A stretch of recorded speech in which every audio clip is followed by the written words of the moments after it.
Eternal Father, I offer you the body and the blood.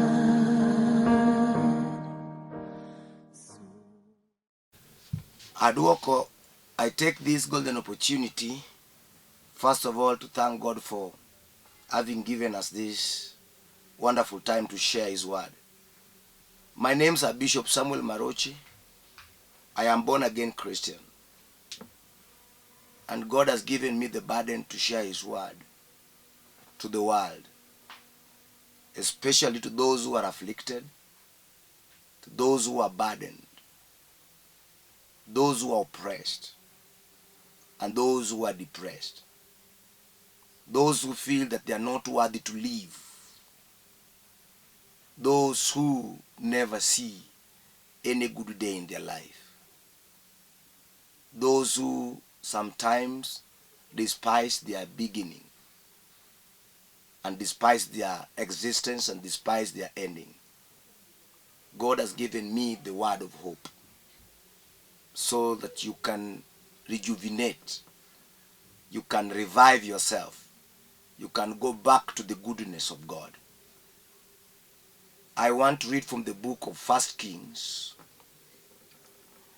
chapter 4, from verse 1 to verse 6.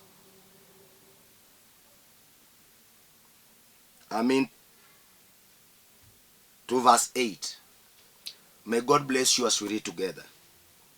Now there cried a certain woman of the wives of the sons of the prophets unto Elisha, saying, Thy servant my husband is dead, and thou knowest that thy servant did fear the Lord, and the creditor is come to take unto him my two sons to be bondmen. And Elisha said unto her, What shall I do for thee? Tell me, what hasn't thou in the house? And she said, Thine handmaid has not anything in the house save a pot of oil. Then he said, Go borrow thy vessels abroad of all thy neighbors, even empty vessels, borrow not a few. And when thou art come in, thou shalt shut the door upon thy and upon thy sons, and shalt pour out into all those vessels, and thou shalt set aside that which is full. She went from him and shut the door upon her and upon her sons, who brought thy vessels to her, and she poured out. And it came to pass, when the vessels were full, that she said unto her son, Bring me yet another vessel. And he said unto her, There is not a vessel more. And the oil stayed, and she came and told the man of God. And he said, Go sell the oil and pay thy debt, and live thou and thy children of the rest. And it fell on a day. Let me leave it there. The Bible says that there was a woman whose husband was one of the sons of the prophets. As you know, during this time, prophets were really feared. They were given all the respect, all the due respect. They were really feared, for God was speaking to them directly. They were the mouthpiece of God, so they deserved respect and fear. So people of Israel really regarded them as those that were communicating to God directly. Anything that they could speak could either be a blessing to the people of Israel or a curse to the people of Israel. So they were the people that were giving direction, especially direction of governance, physical governance of a nation, or direction of spiritual guidance. They were the ones that were ordained to do that. The Spirit of God was upon them. So it came that this woman, as she used to live with her husband in that life, the life of prophecy, the life of respect, the life of humility, the life that had a lot of prowess. But her husband died. And she remained with the two sons.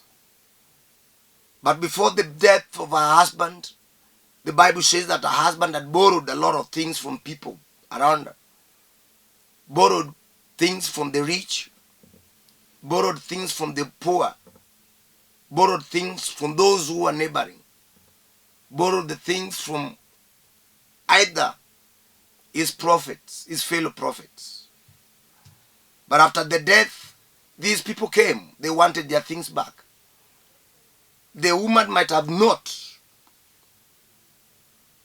had an opportunity to know that her husband had borrowed so many things from the people around. So they came, one day they came, and they asked for what the husband had already taken from them. And the woman had nothing to give them back. And they told the woman that we want, if you don't have anything to give us, instead, we are taking your two sons as bondmen. They're going to work for us without any pay. They are going to be under the bondage of our own setting. So unless you pay us what you want. And the woman had known that all the solutions were to be gotten from God. And she remembered a man of God called Elisha. She went to Elisha and told Elisha, Elisha, people have come unto my home and they want to take two sons of mine because of what my husband had already borrowed. I don't have anything at all. Then Elisha asked her, do you have anything? She said, no, I don't have anything. But the only thing I have is a little oil. Then the man of God told her, go and borrow vessels from all over, as many as you can. Pour water in them and then close the door. She did the same. And then as she went back to watch or to see, the only thing she found was that all the vessels were full of oil. And then the man of God, Elisha, told her, go and sell all those and pay those people. The reason why the Spirit of God has forced me, has compelled me to speak about this, is because some of us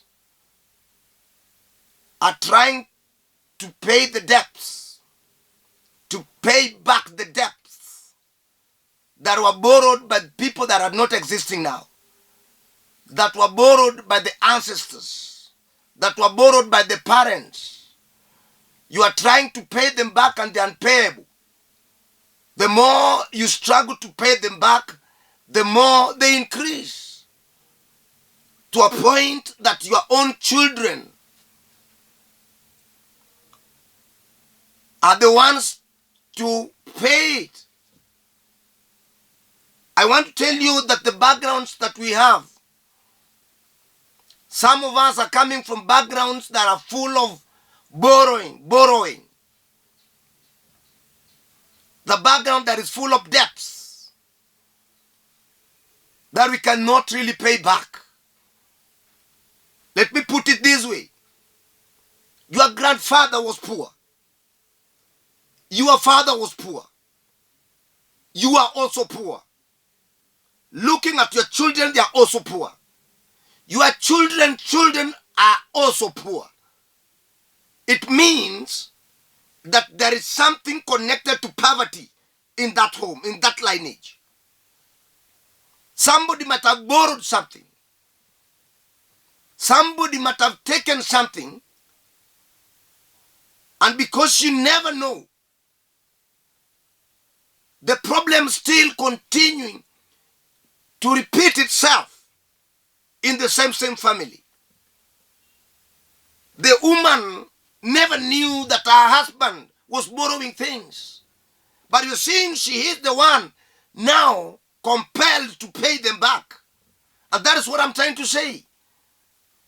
And then sometimes we say that we go back to the books of history, peruse over them, see what is inside, ask questions, and if possible, try to evaluate and try to see that what is it that does not change in our lives, from the ancestors, from my fathers, from my father, from my mom, from my children, from me. There is one thing that is so common that has not changed.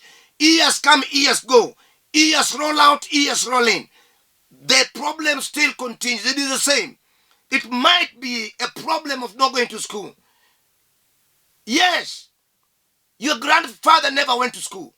Your father never went to school. You also never went to school. Not because you're not capable academically, but because there is something wrong. Either reaching to a point that you don't really get it right in school, reaching a point that your dad never got it right in school. He said, no, let me leave it there. Your children that have already born are also having the same problem. How many times have you ever pushed them to go to school and they don't want? Not that because they're stupid and because they're fools, but there is something that they're trying to pay back. Amen. There's something that they're trying to pay back. Unless you realize that this is not normal. Because children are meant to go to school. But your children do not want to go to school. You also never wanted to go to school. Your grandfather never wanted to go to school. Your father never wanted to go to school. It is a lineage that is God that should be cut off. It's a lineage that should be cut off. I mean, you cannot make it right if you not really realized. You got to go back and peruse over the historical books and see the reason that pertains to your poverty, the reasons that make you not to rise up. Any moment that you're rising up, it's the same moment that you're being brought down. Any time that you feel the presence and the giftings of God are operational in your life, that is the very, very moment that you're being attacked by the devil. Any time that you feel that the blessings of God have already started pouring on you, it's the same time that the trials and the tests are also paving their ways into your life. It is the same. There must be something you're paying back that you never known. There must be something that you're paying back. You can see a lineage. People are really educated. They have gone to the universities. They have gone to the colleges. They got all that is needed for a person to have in order to sell well in the academics. But they cannot get any job. They cannot be employed anywhere. The more they go out to look for the employment, the more they're derailed back to their own settings, to their cultural settings, to their traditional settings, to a point that they do not understand themselves. You find that you got 5 to 6 children in your house, all are graduates, but none of them is working. You also don't work.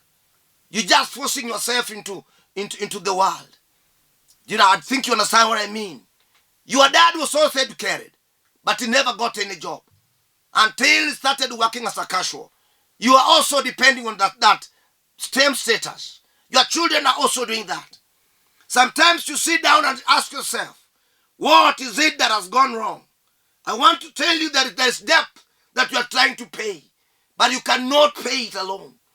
You cannot, I'm telling you. It doesn't matter how rich you are. It doesn't matter how educated you are. It doesn't matter how your social stability is. It doesn't matter how financial stability is. There is something they're paying. I can remember a time I was called by a very rich man who had all the brands of all the vehicles that you know. He had all the Mercedes-Benz, all the Range Rovers. He had every vehicle that you could imagine. He was living in a mansionette, a well-designed, a well-structured, a well-drawn house. But there is one thing that was there. That all the knowledge had one problem that is called diabetic. They were all diabetic. He told me that his father was diabetic. He told me that his mother was diabetic. He told me that he was diabetic in standard 6. He told me that all of his children are diabetic. And I told him, no man, this is something that was borrowed by either your grandfather, that you got to pay it back yourself. The man of God, the person that we're talking to, started reasoning. He came back to his memory. And because of that, after getting the genesis of his problem, after excavating the point of the beginning of his problem, after exegetically going down into the getting of that, he told me that, man of God, it is true that there is something we are paying in this family that we never borrowed. Somebody else borrowed it. I told them to come, all of them, all the household, kneel down and pray on them. I prayed for them. I really prayed for them. And then after a while, one of his daughters went back to the hospital, to the medical facility. And so she was tested. She was found not diabetic. And the circle itself that was in that family was cut off. Today, as I'm speaking, only 2 people in that family are still diabetic. The rest are non-diabetic. God is God. Many people think of how God works, but they don't get the answer. God is God, is supernatural. He works on this divinity. He is who he is. And he cannot be compared with the human philosophy. Our philosophy has got limits. Our human theology has got limits. But God's ability has got no limit. And that's why his deeds are not as human beings' deeds. God himself could walk on water. No, any human being can ever walk on water. That is so against the force, against the rule and the law of gravity. But God himself walked on water. Jesus Christ walked on water. And everybody was perplexed and asked so many questions. That how come that a human being with flesh, bones and everything can walk on water? I don't have the answer, because God is God. No any time that you can take the word of God and start reasoning about it, it is beyond our human reasoning. God is God. Take the word the way he is. Take the word the way it is. If you are told that Jesus Christ blessed some pieces of loaves, some pieces of some loaves, and some 2 fish, and everybody was full, until 12 platefuls were collected thereafter. I cannot ask a question, because it's God. If you ask me to tell you, how did God make Sarah, the wife of Abraham, to have his own child after the period menopause had already been established in her life, I cannot get you the answer. I don't know the answer. But my answer, the answer that I can tell you, is that because it's God. If you ask me, how did Moses make a way on the sea, I cannot tell you, because God is God. I cannot question him. He knows the reason why he did that. If you ask me, how did Musa get water from that rock?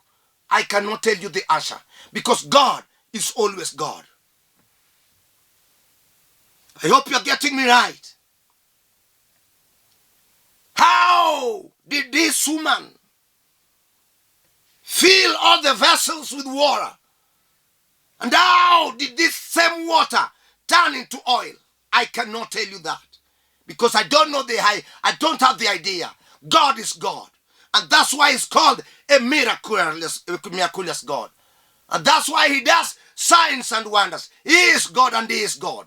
He's got a supernatural reasoning. He's got a supernatural things. He is supernatural himself. I cannot reason supernaturally, but I can reason naturally. I cannot put myself into the answering of all these questions because I am not God. I cannot tell you how did this water turn into oil, because water is water and oil is oil. And water naturally cannot turn into oil.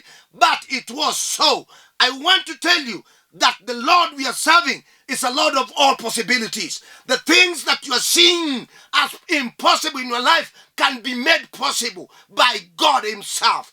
I know that it is a time that you have encountered so many problems in your family, to a point that you can never go ahead, to a point that you have ever thought of even taking poison, committing sorcery, throwing yourself into a busy running road, cutting yourself or shooting yourself. Yes, but I want to tell you that this woman had already reached there. Imagine your only 2 sons have been taken as bondmen by strangers, working without any pay. The woman had reached to that point. But I thank God, because she remembered that in Israel there's somebody called Elisha, the prophet. Somebody who could communicate to God. Somebody who had the audacity to prophesy. Who had 2 falls. 2 more than twice the power that Elijah had. When she came to Elisha, because there is no any problem that has no any solution. Any physical problem has got spiritual solution. And any spiritual solution has got any spiritual problem has got spiritual solution. The woman had a physical problem, but the man of God deployed the spiritual solution and the physical solution. Elisha told her, go and collect water. Go and collect the vessels. Bring them together. Close the door and then pray. Commit yourself in the hands of God. Tell God that God has reached the land. I cannot really go beyond this. I cannot really make it more than this. But you are the founder and the foundation of this universe. God, have mercy on me. The word of God has never gone in void. The Bible says in the book of Isaiah 55:11 that the word of God does not come on earth and goes in void. Never, I'm telling you the truth. It has to do something. The Bible says that as the woman went to the vessels, she saw oil, she never saw water. You are going to get your miracle today. You are going to cut off the lineage curse that has started from up going down to your own children. You are going to cut it off. I'm telling you that the Lord has got the solution to your problems. I know that you might be a widow. You might be an orphan. You might be a disparate person. You might be a neglect in your society. But today, there is word of hope. that God himself can give you the solution, unless you don't want it. But if you want what I'm talking about, you got to get it right. God is ready here with everything that you need. It is like somebody who has gone into the supermarket. Everything's there, but it depends on your financial stability. I'm telling you that today, if you are there and waiting to get the miracle from God, the miracle of God is here. I want you to get as I pray for you. You might be paying for things that you never borrowed. You might be you might be having life that you never admired. A life that is so shameful. A life that is in lineage. No, you got to say no. I cannot go on paying for things that I never borrowed. That is why my children are suffering. Today is the end of their suffering, because I've realized that I'm paying for things that I never borrowed.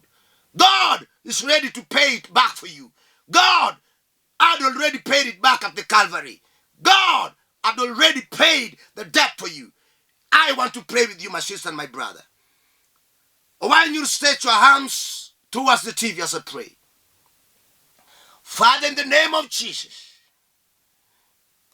I take this golden opportunity, asking you, Lord, to pay the debts for those people that are watching. I know that there are women and men, boys and girls that have gone to the limit, to their limit. And they feel that they're not worthy living. Lord, because of the debts that they are paying for. God, come in and pay for them. Remember the lineage. Cut off the shackle. Don't allow the reputation of this problem in that family. Cut it off, Lord. Let that woman and that man start living as she desires. Because it is written in the Bible that you shall do according to our desires. Lord, do him right. Do her right. Pay everything. Yes, that the debtor might have come for. Give it back, Lord. Do her miracle. If she's sick, heal her. If she's poor, bless her. If she's not saved, save her. If she's in bondage, free her. Lord, I know that what I'm asking for is possible with you. Crown them with good health. Give them what they need, Lord. I thank you because, God, you've never let me down. I know that however they might be walking in depths, talking in depths and sleeping in depths, you got the capacity to pluck them out of that. Father, I thank you because of whom you are. In Jesus' name I pray. For those who might need to communicate with me because of one thing or two that is affecting your life, maybe you need my prayers most because the life that you're undergoing is not pleasant to you. Or maybe you want to come to the church that I serve. My names are Bishop Samuel Maroche. I am born again Christian. I serve in a church called the Finished Work at Calvary at Kibera, a place called Olympic. So I welcome you to my church. This is my number in case you want to communicate. 07 400 87 57 5. I repeat it. 07 400 87 57 5. May God bless you. Shalom, shalom, shalom.